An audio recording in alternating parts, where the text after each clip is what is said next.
manier. Nee, maar ja goed, het hoeft ook niet op één plaats te zijn. We kunnen ook op verschillende locaties iets doen. Mijn naam is dus Arianne Westerwil, ik ben 29 jaar en ik woon in Eekensand.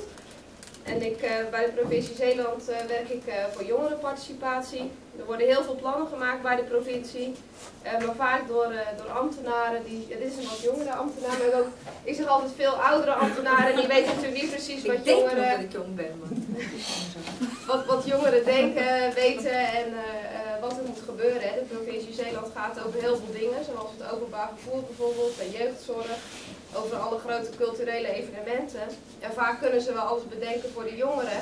Maar ik ben ervoor aangenomen om samen met de jongeren te gaan bespreken van wat jongeren nu eigenlijk vinden. Of is het een E2? 13 jaar, maar dan ga je het moet voor heel Zeeland zijn.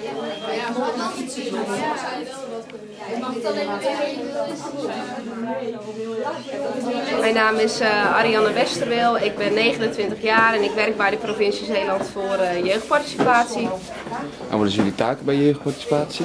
Ik probeer jongeren te betrekken bij de plannen die de provincie maakt. Ik bedoel, zeker in een provincie waar heel veel jongeren wegtrekken is het belangrijk dat we de stem van de jongeren laten horen. We hebben vorig jaar een plan van aanpak geschreven, jongerenparticipatie. En die is door onze gemeenteraad vastgesteld. En daarin hebben we een aantal afspraken gemaakt. En een van de afspraken is dat we samen met Jouw Zeeland meer bijeenkomsten organiseren voor jongeren. Zodat we meer hun mening kunnen veilen. En dit is de eerste bijeenkomst van. Nou, een zangwedstrijd? Nou, zou er iemand filmpjes maken? Nou, ik neem aan, Kikker zou zelfs... Die zou het doen, maar die zou misschien ook wel willen helpen. Je hebt ook over bezorgde ouders natuurlijk. Doe het gewoon in Waterland Kerkje. Gewoon die shit. Dat is gewoon puur omdat jij daar wil. Ja,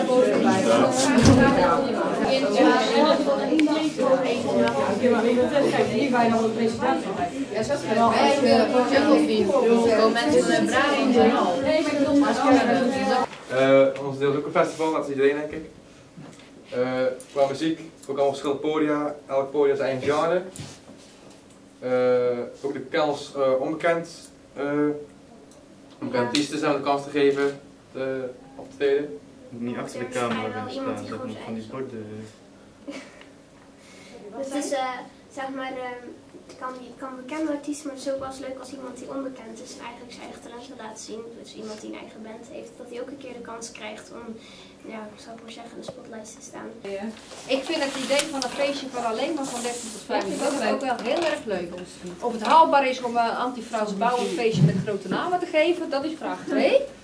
Maar een feestje van 13 tot 25 moet zeker kunnen. En zeg maar, van onder de 16 die kennen mogen vaak nog niet zo ver weg van hun ouders. Dus misschien, ja, Breskes vonden wij dan eigenlijk wel een ideale locatie. Aangezien een visserijfeest daar ook altijd is en daar ook altijd heel veel verschillende tentjes zijn. Dus daar is ruimte zat.